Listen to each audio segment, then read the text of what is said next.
sebelum belajar. Berdoa mulai. Selesai. Ucapkan salam. Assalamualaikum warahmatullahi wabarakatuh. Yang tidak hadir hari ini siapa? Bentar. Siapa? Ina. Apa? Arta. Terus?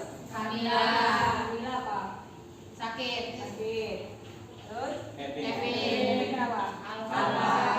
Terus? Bagja. Rizky ya? Iya. Rizky Muhammad Rizky Bagja apa? Izin. Terus? Sabrika. Sabrika apa? Alfa. Terus? Udah Udah, boleh. Bu. Lumayan banyak ya? Iya. Hujan? Iya. Cuaca. Nah, berkaitan dengan cuaca. Karena sekarang ini sedang musim hujan, ya kalian harus terutama jaga kesehatan. Kemudian walaupun mungkin dari rumah kalian tidak hujan, ya kalian harus siap-siap jas hujan biar tidak kehujanan di jalan, dan itu menjadi alasan kalian tidak masuk sekolah. Iya, Bu. Oke, masih ingat pelajaran di pertemuan sebelumnya? Kemarin kan kita pernah membahas ini ya tentang sistem ekspresi. Nah, organ-organ ekspresi masih ingat? Masih. Apa saja yang termasuk organ ekspresi?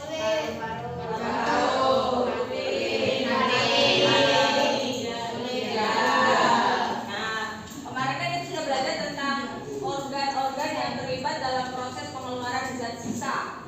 Nah, di pertemuan ini kita akan belajar tentang penyakit atau gangguan atau kelainan gitu ya yang terdapat pada sistem ekskresi.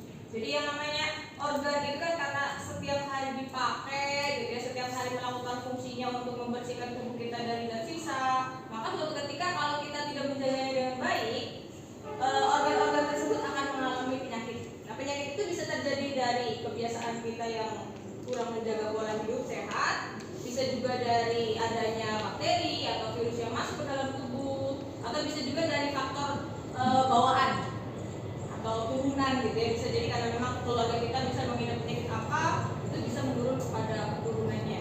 Oke, untuk bisa melihat kelainannya kita lihat ini dulu, video dulu.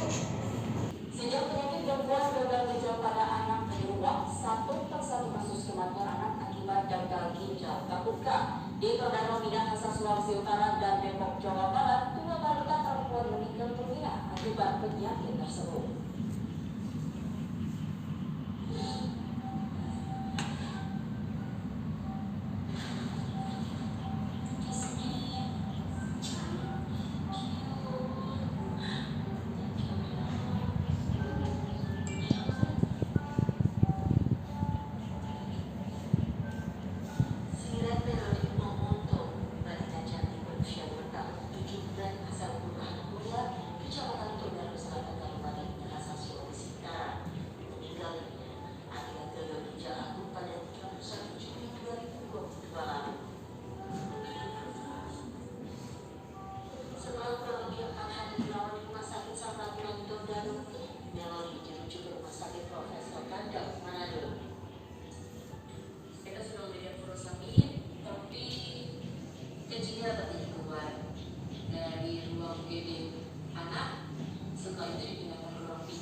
Itu kondisi dokter apa?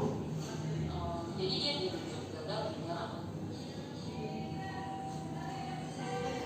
Sementara di Depok, Jawa Barat, Askiara Anindita Nura, balita putri berusia 3 tahun 8 bulan meninggal dunia pada 16 September lalu setelah divonis mengidap gagal ginjal akut. Saat ditemui di rumahnya, ibunda Askiara menyampaikan bahwa sebelum dibawa ke rumah sakit, putri sulungnya itu mengalami muntah-muntah setelah minum obat flu sirum. Hasilnya anak saya Betul, anak saya itu mudah gagal ginjal akut pada simponis waktu itu pada saat stadium 3. Direktur Danau Minahasa dan Depok Jawa Barat, Marwan Dias Aswan, Mary Kasna, Dijuan, mengabarkan.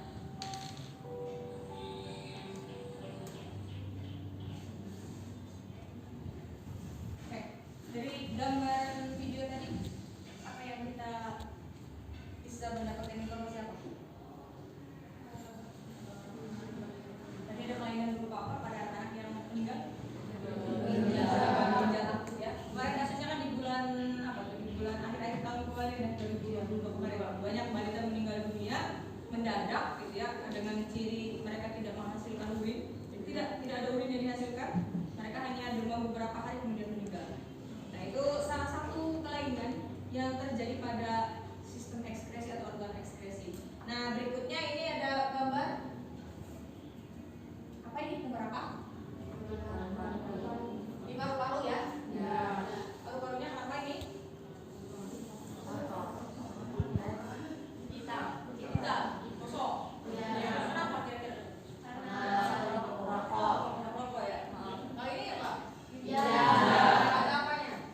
Ada batuknya. Kira-kira kenapa kalau ada batu di dalam tuh kenapa kok ada batu di dalam ginjal? Ketika gimana sih? Biasanya kalau nahan pipis tuh. Nahan pipis, karena keseringan nahan pipis jadi terbentuklah endapan batuan di dalam ginjal. Oke. Nanti kita bahas bareng-bareng ya. Nah, untuk hari ini kompetensi dasar dari pembelajaran hari ini yaitu menganalisis hubungan antara struktur jaringan penyusun organ pada sistem ekskresi dalam kaitannya dengan bioproses dan gangguan fungsi yang dapat terjadi pada sistem ekskresi manusia. Tujuan pembelajaran kita hari ini adalah melalui pembelajaran berbasis PBL atau Problem Based Learning, peserta didik dapat menganalisis hubungan antara struktur jaringan penyusun organ pada sistem ekskresi dalam kaitannya dengan bioproses dan gangguan fungsi yang dapat terjadi pada sistem ekskresi manusia. Nah, indikator pencapaian kompetensinya yang pertama, peserta didik dapat menjelaskan kelainan dan penyakit yang berhubungan dengan sistem ekskresi. Yang tadi kalian sudah salah satu ini sudah bisa menyebutkan ya bahwa ada batu ginjal, kemudian tadi ada gagal ginjal. Kemudian yang kedua, peserta didik diharapkan dapat memerinci alternatif solusi berkaitan dengan macam-macam gangguan fungsi pada sistem ekskresi. Jadi setelah pembelajaran ini diharapkan kalian tuh memiliki solusi gitu. Ketika seseorang menderita gangguan pada sistem ekskresi, kalian bisa memberikan solusi. Oh kalau kelainannya begini, solusinya ini gitu. Itu yang diharapkan gitu ya. Nah nanti di akhir pembelajaran kita ada quiz, ya. Ada hadiahnya, tenang. Tenang ya kalau ada hadiahnya. Oke, nah kita video satu lagi tentang penyakit pada sistem ekskresi. Contoh penyakit-penyakit pada sistem ekskresi. Batu ginjal. Batu ginjal disebabkan oleh urin terkapsul dalam waktu yang lama dengan kandungan air yang sangat sedikit. Dan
urinnya tuh melebihi batas, jadi dia tidak bisa mengontrol pipisnya gitu, jadi dia sampai kopol, itu diabetes insipidus. Kemudian ada kanker kulit, kanker paru-paru dan liver dan lain-lain. Nah, yang namanya penyakit pasti ada penyebab. Ya nggak mungkin kan penyakit nggak ada penyebab ya. Pasti ada penyebab dan ada obatnya gitu. Nah, di sini beberapa hal yang bisa menyebabkan kelainan pada sistem ekskresi itu ada, salah satunya adalah konsumsi miras. Jelas ya, miras itu tidak hanya mengganggu sistem ekskresi, tapi sistem-sistem yang lain juga di dalam tubuh kita pasti akan terganggu. Kemudian ini rokok juga sama gitu ya. Kemudian selain itu juga ternyata kebiasaan menahan pipis itu menjadi salah satu penyebab terjadinya gangguan pada sistem ekskresi. Tadi kata Atika apa? Batu ginjal itu salah satu penyebabnya adalah karena sering nahan pipis gitu ya. Karena kalau pipis kita ditahan itu dia malah lebih bersifat asam. Kalau bersifat asam nanti akan terbentuk batuan di dalam ginjal. Oke. Nah, sekarang supaya lebih memperjelas kalian tentang pemahaman kelainan pada sistem ekskresi, Ibu sudah berkelompok ya? Sudah berkelompok. Ini kelompok 1, kelompok 2, kelompok 3, 4, 5, 6. Oke. Ini ada 3 kasus. Masing-masing kasus ada 3 pertanyaan. Nah, nanti di setiap 2 kelompok memiliki kasus yang sama. Ini kelompok 1, kelompok 2, kelompok 3,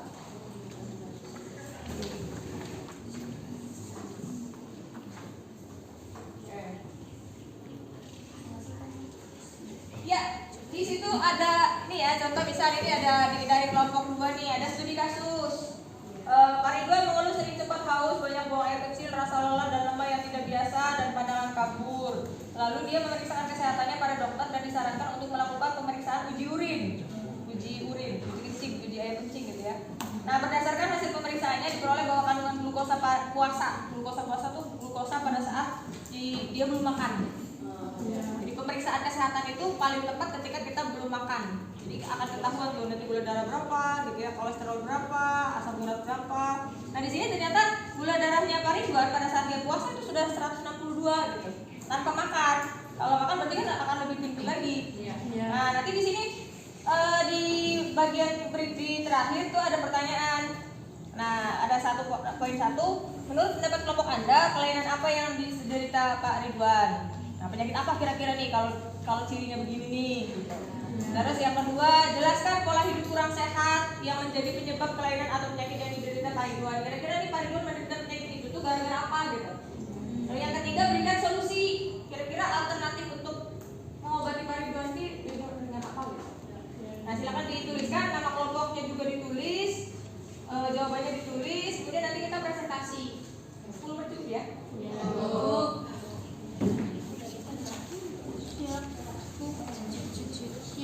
Nama kelompoknya dituliskan. Nanda 3,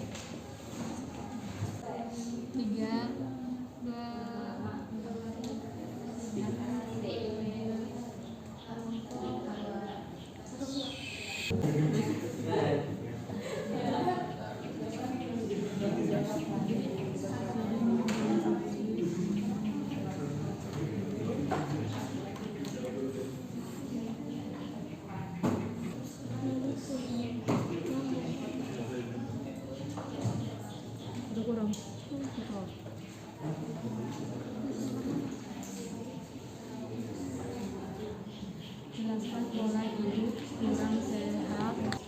Ada yang barangkali belum paham?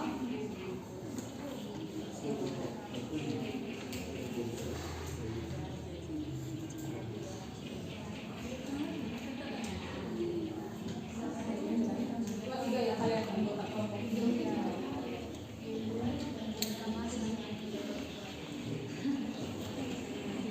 Ini kan sudah ada keterangannya ya.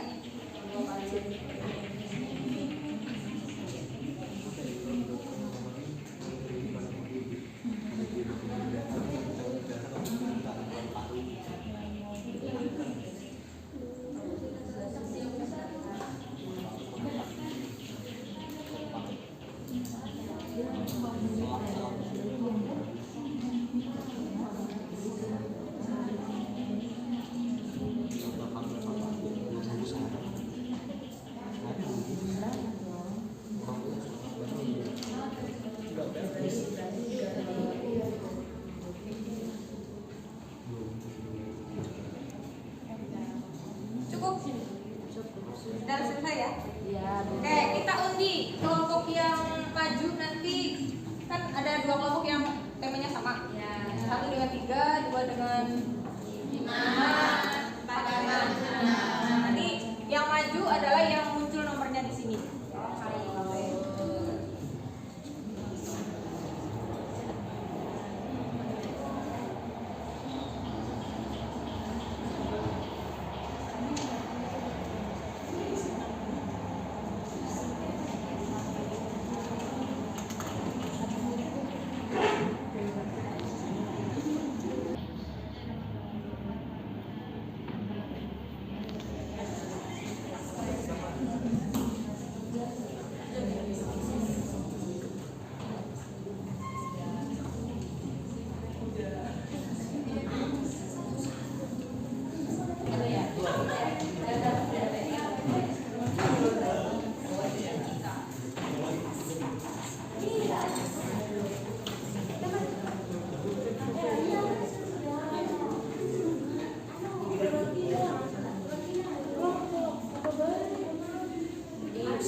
Satu lagi mana?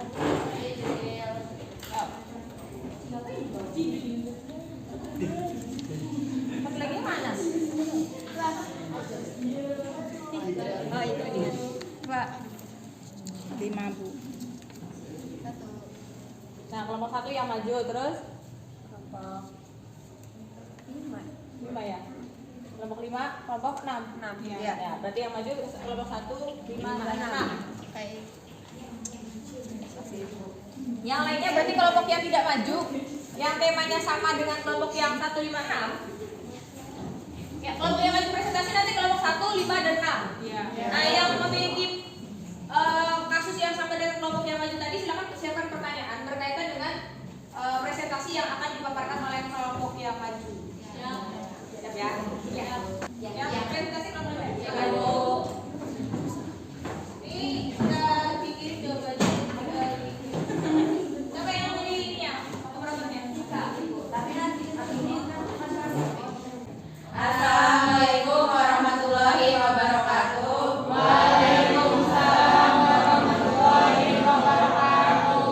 kami dari kelompok 5 Akan mempresentasikan Hasil diskusi kami tentang studi kampus kasus kasus kedua. Itu ada Perkenalkan, nama saya Dila Sari. Nama saya Rani, nama saya Patricia. nama saya Brilia Rumianti. Langsung saja ke Berikut yang materi pertama.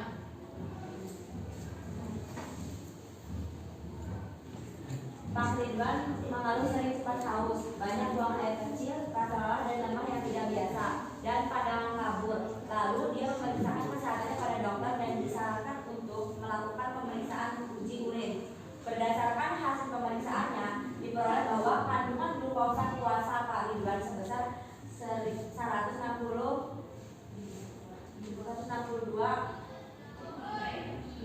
miligram per desiliter. 162 mg per desiliter.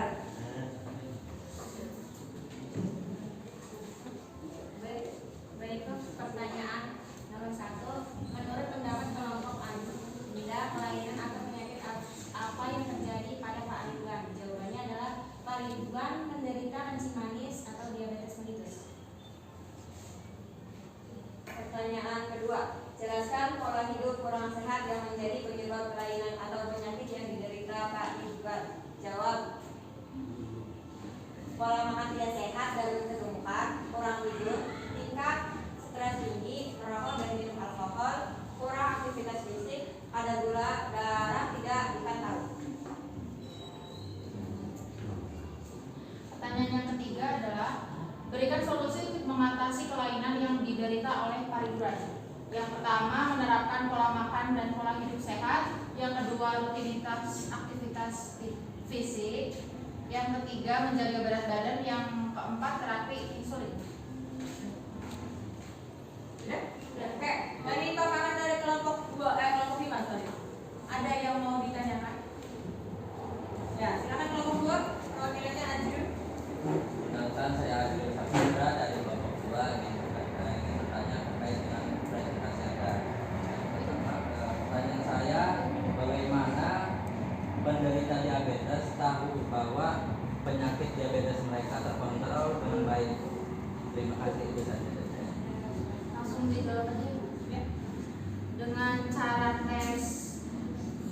ekstraksi hemoglobin secara rutin dan secara akurat menilai seberapa baik mereka mengontrol gula darah dalam waktu 2-3 bulan. Jadi intinya mah rutin kontrol. Rutin kontrol gula darahnya, kan cek gula darah itu gampang, ada alatnya ya. Yang berapa tuh harganya 200.000 atau berapa gitu. Jadi setiap itu bisa kontrol, tiap pagi kita bisa kontrol sendiri keadaan gula darah kita gitu. Ditusuk, tinggal darahnya diambil, kemudian di alatnya dimasukin gitu. Nanti kelihatan gula darah kita berapa. Itu bisa untuk mengontrol. Jadi kalau penderita gula darah itu tahu bahwa dia punya gula darah, ya ketika gula darahnya tinggi dia harus kontrol pola makannya harus bagaimana gitu. Silakan, ada yang mau ditambahkan? Kelompok 2, Adil barangkali sudah puas atau sudah? Kelompok lain? Oke, tadi kelompok 2 kelompok 5 sudah memaparkan dengan baik presentasinya. Terima kasih, tepuk tangan untuk kelompok 5.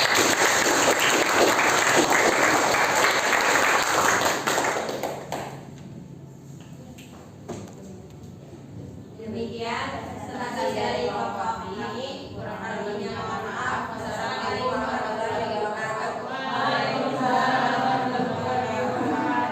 Kelompok 6 ya, ada presentasi ketiga. Sudah dibikin gambarnya. Operatornya siapa? Assalamualaikum warahmatullahi wabarakatuh. Waalaikumsalam warahmatullahi wabarakatuh. Kami dari kelompok 6 akan mempresentasikan tentang studi kasus ketiga yang akan dibacakan sama rekan saya Raka. Silakan. Studi kasus 3 ini, Pak Budi adalah seorang perokok aktif. Dalam sehari bisa menghabiskan lebih dari 1 bungkus rokok. Akhir-akhir ini Pak Budi mengeluhkan mengalami batuk berkepanjangan selama 3 bulan lebih. Sering sesak napas, nyeri pada bagian dada, dan berat badannya menurun. Bahkan pernah ketika batuk berdahak yang dikeluarkan bercampur dengan darah. Pertanyaan yang pertama, menurut pendapat kelompok kami, kelainan atau penyakit apa yang terjadi pada Pak Budi? Jawabannya itu kanker paru-paru. Jelaskan pola hidup kurang sehat yang menjadi penyebab kelainan yang diderita Pak Budi. Jadi dia keseringan merokok.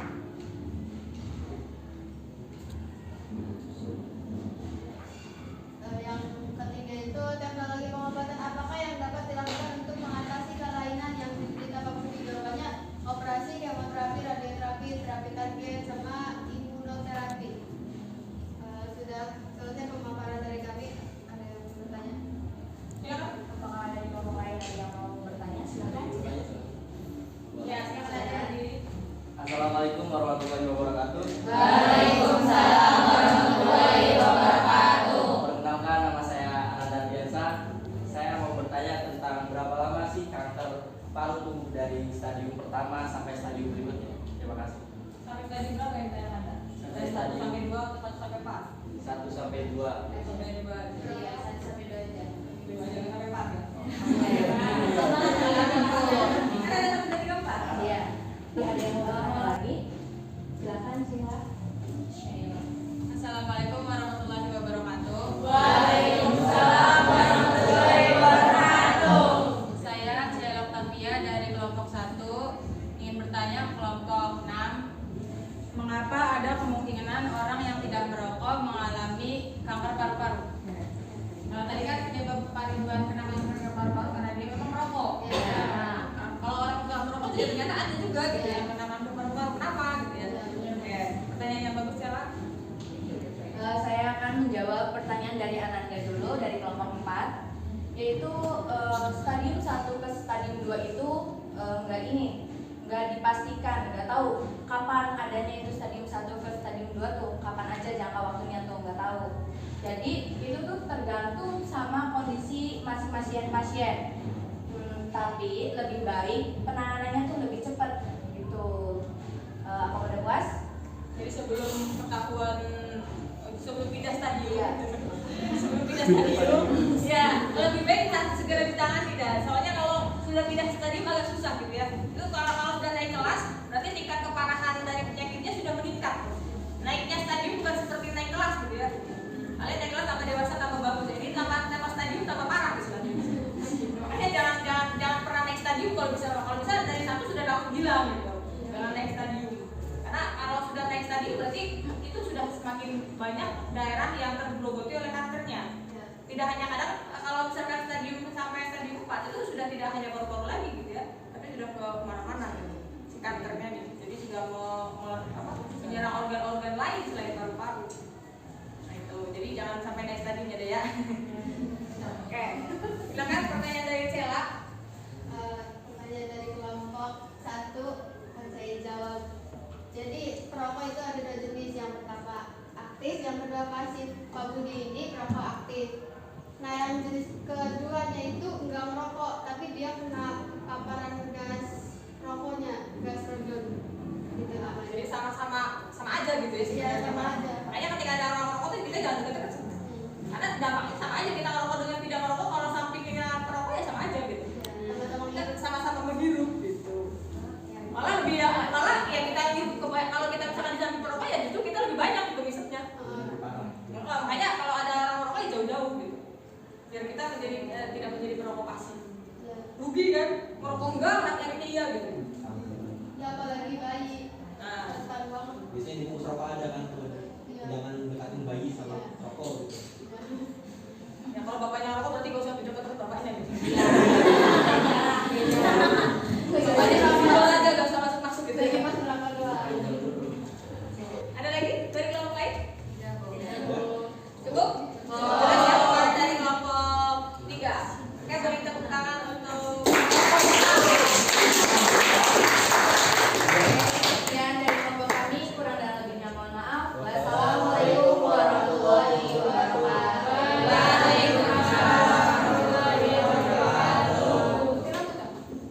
Oke, terima kasih tadi kelompok 1 yang sudah mempresentasikan hasil diskusi dari kelompoknya dengan baik. Dan yang lain juga sudah mengajukan pertanyaan-pertanyaan tentang kelainan tadi gitu ya. Nah sekarang kita kuis.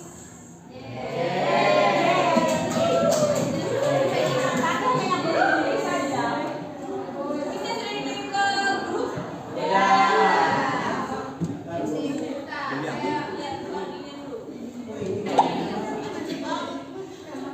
Sudah?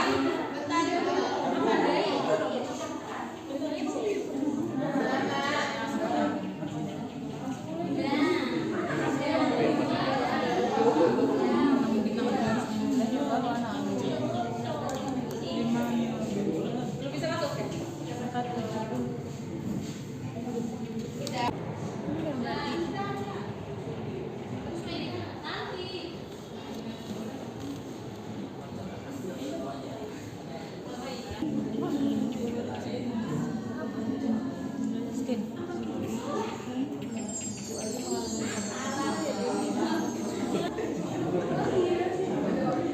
Apa? Beda-beda?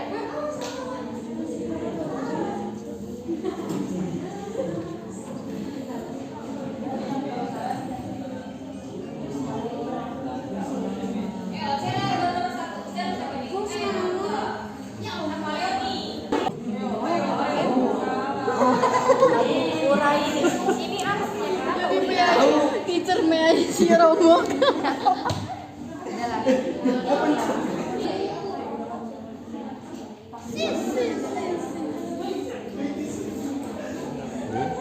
Iya, kuis ya.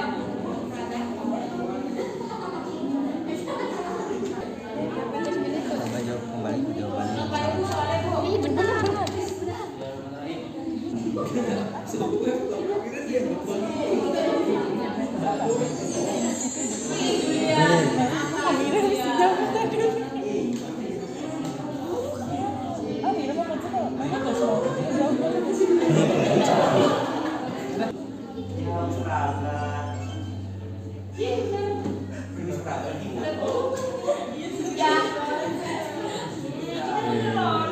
Waduh.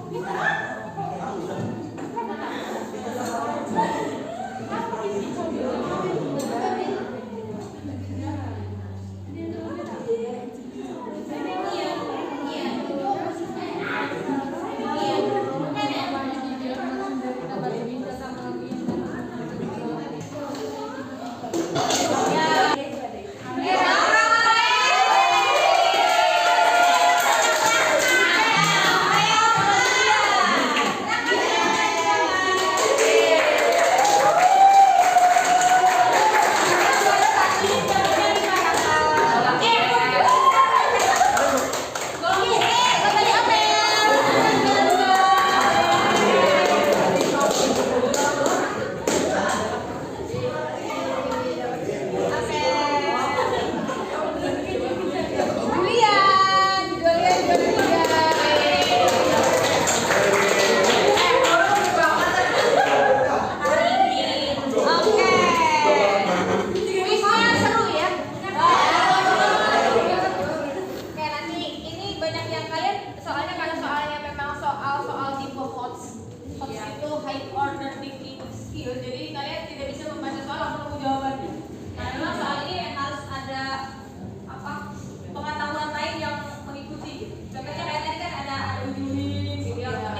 beda sistem lagi gitu ya, tapi masih tetap pada sistem yang ada pada manusia.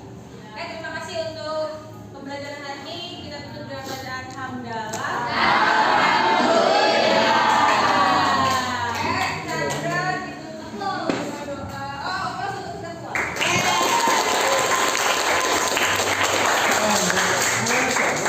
Silakan dipimpin berdoa untuk ibu yang akan pulangnya selamat.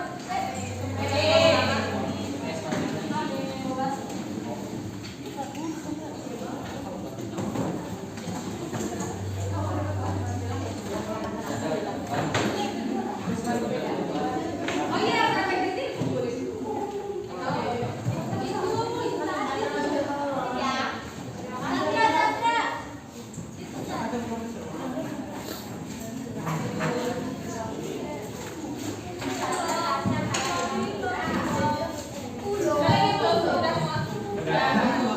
Silakan dipimpin berdoa.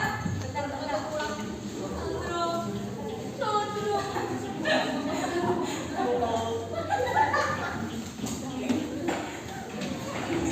Duduk, siap. Sebelum pulang, marilah kita berdoa. Berdoa dalam hati, mulai. Berdoa selesai. Ucapkan salam. Assalamualaikum warahmatullahi wabarakatuh.